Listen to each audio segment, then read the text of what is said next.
네, 이 시간 함께 하나님의 말씀 가운데 에스라의 말씀을 시작하고자 합니다. 저희가 지난 11월 첫날 어제부터 시작해서 하나님의 말씀 가운데 에스라의 말씀을 저희가 보게 됩니다. 그 에스라의 말씀을 보는 가운데 첫 절에 나오는 바사왕 고레스에 대한 그 부분들이 이제 나오게 되는데요. 이 부분은 역사 안에서도 굉장히 중요하고요. 또한 저희가 함께 살펴보게 되면 역대하 36장에도 동일하게 나와 있는 말씀입니다. 저희가 오늘 보았던 그 말씀이 놀랍게도 에스라 바로 앞에 있는 부분이 역대기거든요. 그 역대하 마지막 36장 22절에서 23절에 이렇게 나와 있습니다.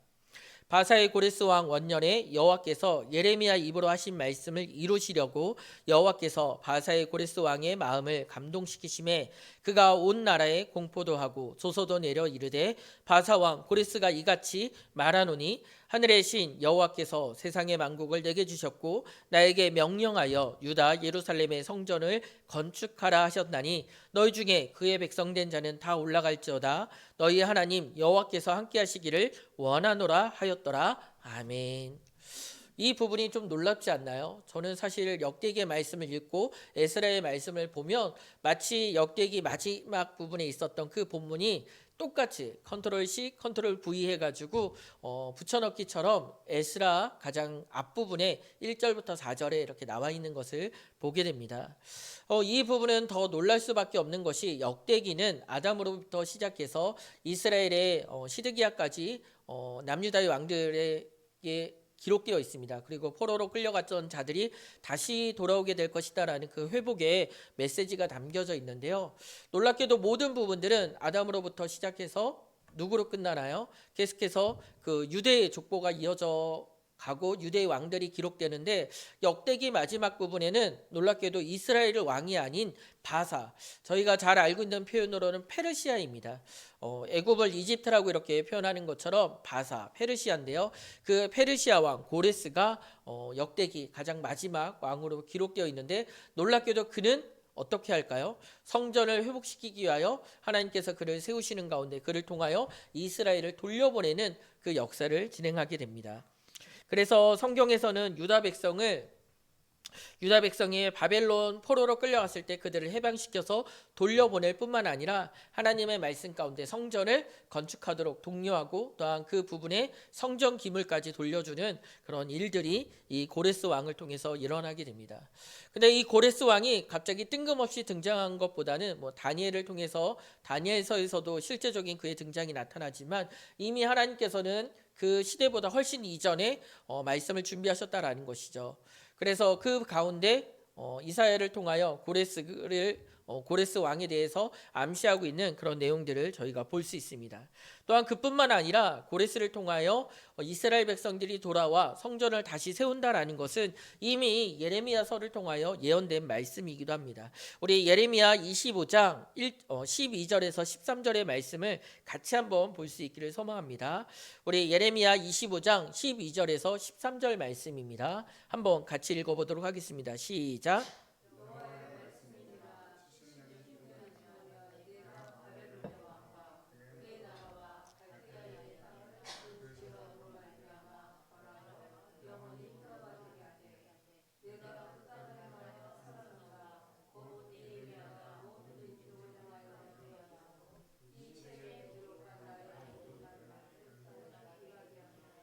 아멘. 즉 고레스의 칙령을 통해서 바벨론 땅에 있던 이스라엘 백성들이 돌아가 성전을 다시 세우는 그 기간 70년이라는 그 기간을 저희가 살펴볼 때 이 일은 이미 예레미야를 통하여 이스라엘의 멸망 전에 하나님께서 예언하신 말씀이고 그 예언이 신실하신 하나님의 뜻 가운데 이루어지는 그 과정들을 저희는 오늘 에스라서를 통해서 보게 될 것입니다. 또한 그 가운데 오늘 말씀은 저희가 한 단어와 한 내용에 조금 더 집중해서 보고자 합니다. 아까 저희가 역대하 말씀 36장 22절에서 23절의 말씀을 보았는데요. 여기서 한 표현이 나오죠. 여호와께서 바사의 고레스 왕의 마음을 감동시키심에라고 나와 있습니다.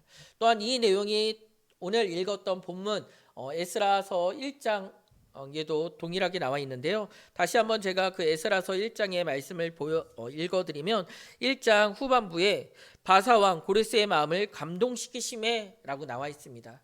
여기서 이 감동하다라는 그 부분을 저희가 같이 살펴보려고 합니다. 여기서 하나님께서 감동을 시키셨는데 누구를 감동시키신 건가요? 네, 맞습니다. 바사의 왕이었던 고레스를 하나님께서 감동시켰다라고 나와 있습니다. 그런데 이 부분이 5절에는 또 다른 이들에게 하나님께서 감동시키는 내용이 나와 있는데요. 5절에 있는 내용을 읽어보면 이에 유다와 베냐민 족장들과 제사장들과 레위 사람들과 그 마음이 하나님께 감동을 받고라고 나와 있습니다. 단순히 바사 왕 고레스만 하나님의 감동을 받은 것이 아니라 유다와 베냐민 족장들과 제사장들과 레위 사람들, 즉 남유다 지파들과 남유다 지파의 우두머리들과 성전을 재건하기 위해서 그 일에 실제적으로 역할을 감당해야 되는 제사장과 레위 사람들이 하나님의 마음에 그 마음에 하나님의 감동을 받아서 그래 우리가 예루살렘으로 올라가 성전을 건축하자라고 그들이 고백을 했다라는 것입니다. 오늘 하나님의 감동을 받은 사람들은 각자 다른 사람입니다. 이방 사람인 고레스도 있고요. 또한 포로로 끌려가서 바벨론 땅에 살아가고 있는 바로 남유다 지파의 우두머리들, 또한 레위 지파, 또한 제사장 그 사람들이 감동을 받았다라는 것이죠. 그런데 서로 다른 사람들이 하나님의 감동을 받았지만 그들이 행동한 그 모습들을 보게 되면 우리는 공통점을 찾을 수 있습니다. 즉 각자 하나님의 감동을 받았지만 하나님의 동일하신 그 역사 가운데 그들은 함께 성전 건축을 향해서 나아가고 있었다라는 것이죠. 하나님의 감동을 받았던 고레스는 성전 건축을 위하여 칙령을 내려 이스라엘 백성들을 돌아가게 하고 성전 기물을 돌려주는 그런 일들이 있었고요. 하나님의 감동을 받은 가운데 유다 지파와 베냐민 지파의 우두머리들 또한 제사장들과 레위 사람들은 어떻게 했을까요? 성전을 건축하고자 예루살렘으로 돌아가자라고 그들은 결정하며 나아갔다라는 것입니다. 저는 이 부분이 너무나도 놀랍다라는 생각을 하게 됩니다. 각 사람에게 하나님의 감동이 임하였지만 그들이 향하고 바랬던 것은 한 가지 목적과 한 가지 방향이었다라는 것이죠. 그러면서 이 감동이라는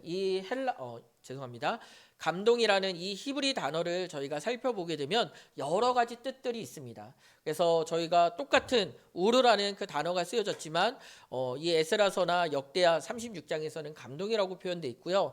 다른 본문들에서는 일으키다라는 그 표현으로 많이 이렇게 쓰여지게 됩니다. 일으키다라는 것은 그냥 저희가 동일하게 액션으로 생각할 수 있거든요. 그냥 일으키다라는 것은 일어나는 것을 말하는 건가라는 생각들을 하게 됩니다.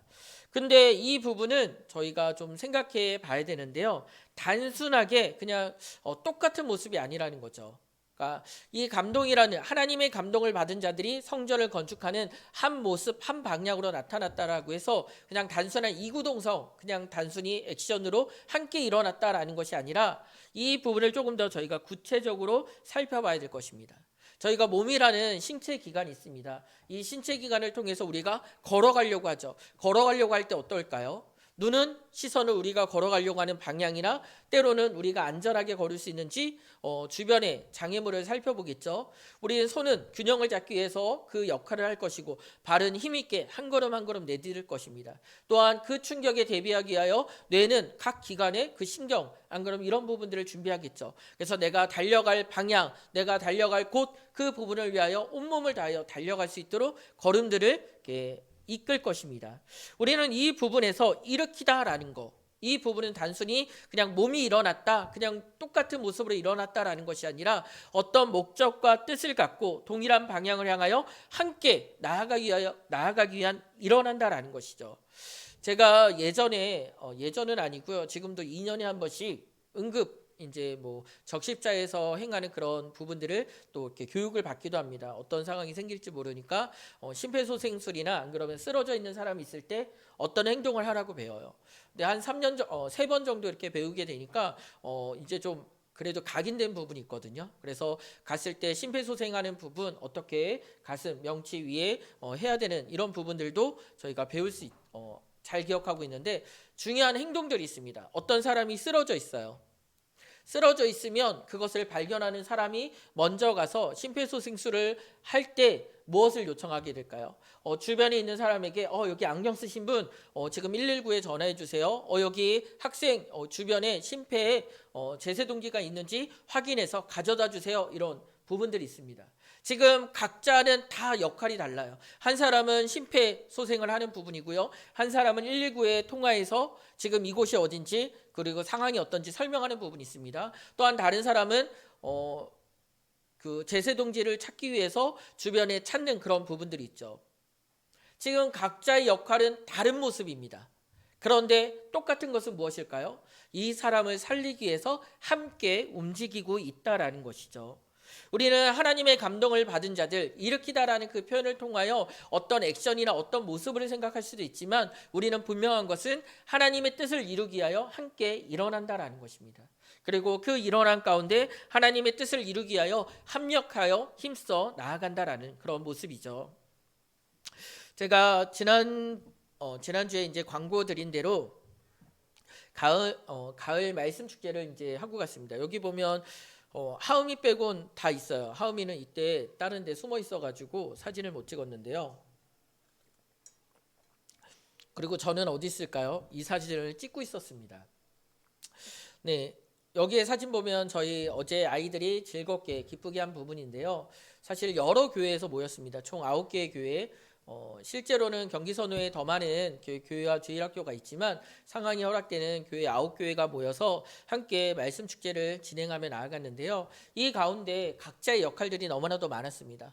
어떤 이들은 앞서서 진행하는 사람들도 있었고요. 또한 프로그램을 맡아서 이렇게 섬기는 그런 부분들도 있었습니다. 또한 보이지 않는 식당과 또한 주차와 여러 봉사로 이렇게 돕고 또한 인도하셨던 그런 부분들도 있죠.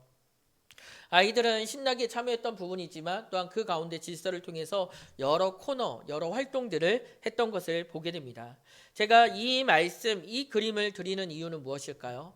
저희가 가을 말씀 축제를 준비하면서 오랜 시간 동안 같이 기도하고 또한 준비하고 또한 프로그램을 이끌면서 나아갔을 때 목적은 하나였습니다. 각자 여러 모습으로 다양하게 움직였지만 하나님의 감동하신 가운데 한마음 한뜻으로 아이들이 말씀을 잘 누리고 하나님 앞에 신앙생활과 또한 믿음의 교제를 할 수 있기를 원하는 그 마음으로 수많은 사람들이 같이 움직이고 섬기며 나아갔다라는 것이죠. 우리는 이 부분들을 보면서 함께 생각하고 바라봐야 될 내용들이 있습니다. 우리는 각자 하나님의 감동하신 가운데 각자의 자리에 서 있습니다. 그러나 우리의 삶의 모습은 어떨까요? 하나님께서 우리에게 주신 감동 가운데 우리는 늘 말씀과 주님의 은혜 가운데 한마음 한뜻으로 나아가야 된다는 것이죠.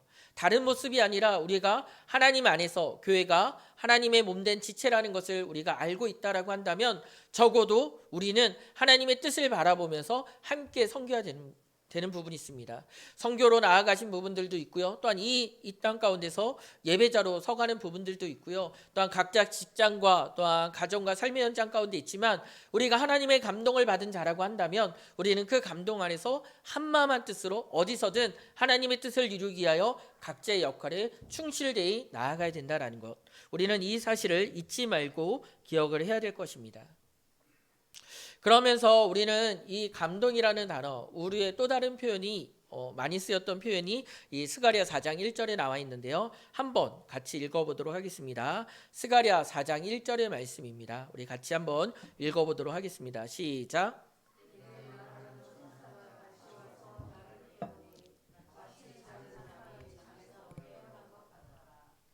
여기서 감동이라는 단어가 이 스가랴에서는 어떻게 번역되었을까요? 우러라는 단어가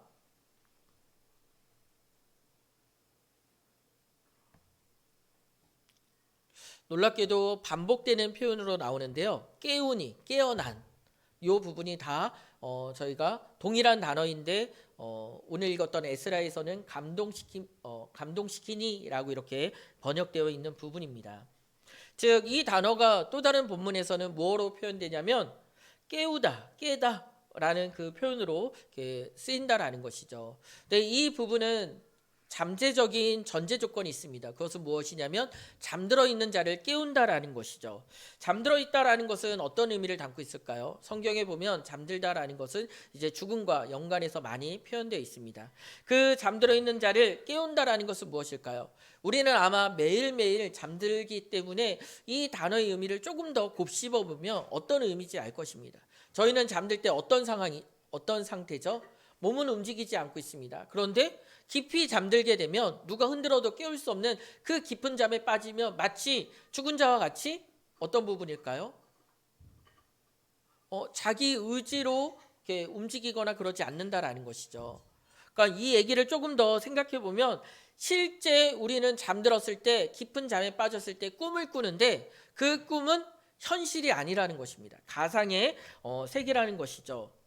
때로는 어떤 사람은 그 꿈이 너무 좋아서 잠에서 깨어나면서 그 꿈을 다시 꾸고 싶은 마음에 다시 잠들려고 청하는 그런 사람들도 있다라고 봅니다. 제가 이 단어를 보면서 물론 성경적인 그런 부분은 아니지만 한 부분에 대해서 말씀드리려고 하는데요. 그것은 무엇이냐면 예전에 봤던 매트릭스라는 그 영화입니다. 그래서 매트릭스의 가장 유명한 장면은 총알이 이렇게 날라오면 갑자기 이렇게 키아누 리브스가 이렇게 몸을 이렇게 뒤로 해가지고 제가 허리가 안 좋아서 시범은 못 보여드리고요. 이렇게 뒤로 이렇게 넘어가는 그 장면이 있습니다. 아마 그런 부분으로 이렇게 영화를 기억하실 텐데요. 저는 말씀을 보다 보면 그 매트릭스라는 그 장면에서 한 가지 아주 제 인상에 각인돼서 남아있는 부분이 있습니다. 거기서는 이렇게 잘 지내고 있었는데 그냥 현실의 세계를 살고 있었는데요. 놀랍게도 그것이 실제가 아니었어요. 모든 사람들이 태어나면서부터 잠들어 있는 그 상황 가운데 무의식 속에서, 즉 현실이 아닌 가상의 세계 속에서 그들이 살아가고 있었다라는 거죠. 그래서 목 뒤에 이렇게 호스를 꽂아서 영양분도 공급되고 그냥 그 부분이 유지됩니다. 그런데 중요한 부분은 무엇이냐면 거기서 깨어난 자들이 있어요. 그래서 그 가상의 현실에서 깨어나서 이것이 가상이고 현실의 세계를 목격한 사람들이 있거든요. 근데 그들의 반응이 중요합니다. 한 사람은 그 깨어난 가운데 그 깨어난 현실 속에서 앞으로 나아가려고 하는 사람들이 있었는가 하며 어떤 사람은 그 깨어난 현실 가운데 너무나도 적응이 안 돼서 다시 이전에 가상의 세계로 돌아가고 싶어서 사람들 이렇게 배신하는 그런 장면, 저는 그 부분들을 보게 됩니다.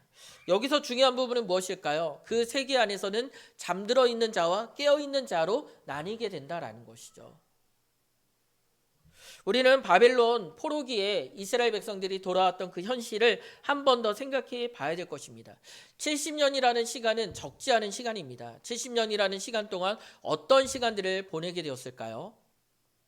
그들은 그 땅에서 이제 적응하는 시간들을 보내게 됩니다. 그래서 포로로 끌려갔던 사람들 뿐만 아니라 그곳에서 결혼하고 자녀를 낳는 가운데 바벨론에서 태어난 2세대가 있다라는 것이죠. 때로는 2.5세대가 충분히 생길 수 있는 그런 부분들입니다. 그들은 히브리 문화보다 바벨론 문화가 더 빠르게 적응하고 그것을 누리며 살아갈 수 있을 것입니다. 물론 어디가 더 삶의 현실적으로 더 나은가라는 부분이 아니라 이미 이 바벨론 70년 동안 뿌리를 내리고 깊이 살았기 때문에 거기에 이미 적응된 자들이 있다라는 것이죠.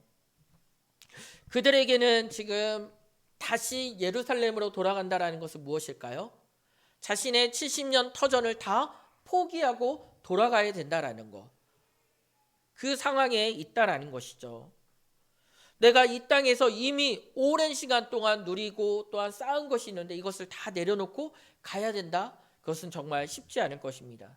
그들에게는 정말 필요한 것이 있는데요. 하나님의 감동하심으로 눈이 깨어지고 마음이 깨어지고 그들이 온전히 주님을 바라보는 것이 필요했다라는 것이죠. 하나님의 감동은 그저 이스라엘 백성들을 보내라라고 하는 그 고레스 왕에게만 하나님의 감동이 필요했던 것이 아니라 그 일을 실제로 이루기 위하여 믿음 안에 나아가야 되는 사람들에게도 그 하나님의 감동, 즉 깨어나 자신들이 잠들고 있는 현실에 만족하고 있던 이 땅이 아니라 구별되어서 나아가야 될 하나님의 약속의 땅을 바라보게 될 그 마음이 필요했다라는 것이죠. 한마디로 그들은 깨어있는 자로서 하나님의 나라를 소망하며 걸음을 떼어야 되는 그런 상황이었다라는 것입니다. 이것은 그 시대 그 사람들에게만 중요한 것이 아니라 오늘날에게도 너무나도 중요한 그런 표현입니다. 오늘날 살아가고 있는 하나님의 백성들, 그 백성들은 믿음 안에서 구원받아 하나님 나라를 소망하며 나아갑니다. 그런데 우리는 어느 시간을 제일 많이 살았죠? 앞으로 나아갈 그 하나님 나라보다 이미 이 땅에서 죄악된 이 세상 가운데서 내가 살아간 그 시간이 너무나도 많다라는 것이죠. 하늘의 소망과 그 믿음 안에 우리가 가야 될 그곳을 우리는 잘 알고 있지만 우리의 몸과 마음은 때로는 어디에 눌러앉기를 원할까요? 이 땅에서 눌러앉기를 원한다라는 것이죠. 그렇기 때문에 우리는 늘 깨어있는 자로서 이 땅은 결국 모든 것이 헛된 것임을 깨닫는 가운데 하늘의 소망을 품고 믿음 안에 살아가야 된다는 것입니다. 깨어있는 자를 또 다른 표현으로 얘기하면 나그네라는 것이죠. 우리에게는 본향이 분명히 있고 나는 여기를 지나가고 있다라는 것을 우리는 인지하면서 살아가야 된다는 것입니다. 이것은 하나님의 감동이 아니면 우리는 누릴 수 없는 것입니다. 누군가 나를 깨워주지 않으면 우리는 깊은 잠에서 스스로 깨어날 수가 없는 존재라는 것이죠. 아담이 범죄한 이후 너희는 반드시 죽으리라 라고 얘기했는데요. 그 죽음 가운데 하나님과 끊어지고 나서 이 땅의 소망을 품고 나아가는 거예요. 그래서 이 땅에서 조금 더 많은 곡식들, 이 땅에서 조금 더 나은 집의 터전들, 이 땅에서 내가 많은 권력과 명예를 누리려고 다 이 땅에 메어져 있는 모습들은 다 무엇일까요? 마치 깊은 잠에 빠진 채 그들이 스스로 잠에 든지도 모른 채 그냥 이 땅에 메어져 살아가는 그런 모습이라는 것입니다.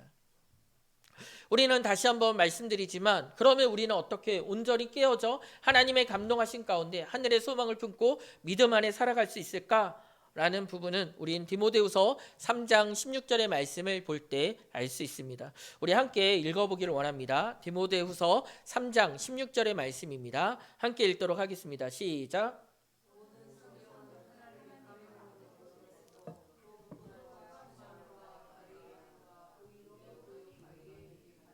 아멘.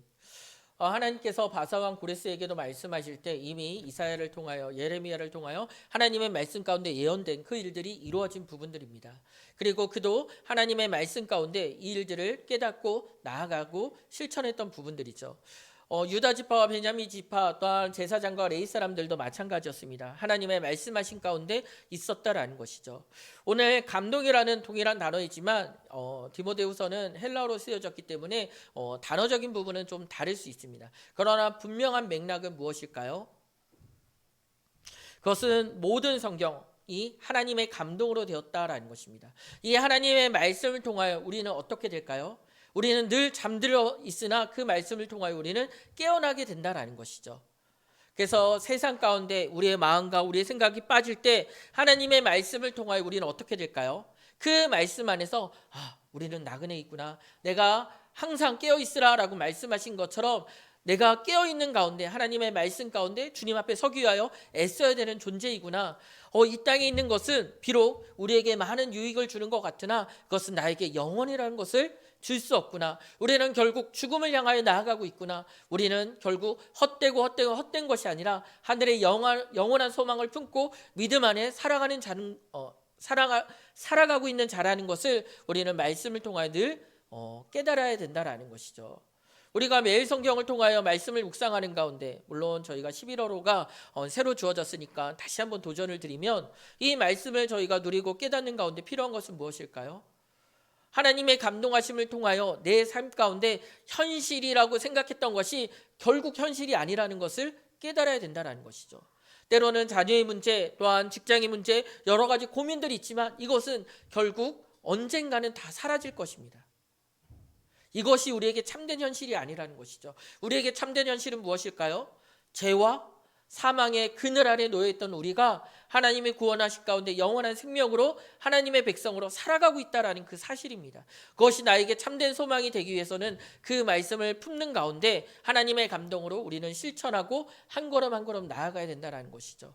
이것을 깨닫는 자들이 우리는 한마음 한뜻으로 하나님의 뜻을 위하여 나아갈 수 있다는 것입니다. 즉 세상 가운데 믿는 자로 온전히 살아가기 위해서는, 하나님의 감동 가운데 하나님의 뜻을 이루기 위해서는 먼저 우리가 깨어있는 자로서 스스로 자각하고 또한 그 말씀 안에 우리가 믿음 안에 살아가야 된다는 것이죠. 군사들은 그런 부분이 있습니다. 항상 비상대기를 하는 부분들이 있죠.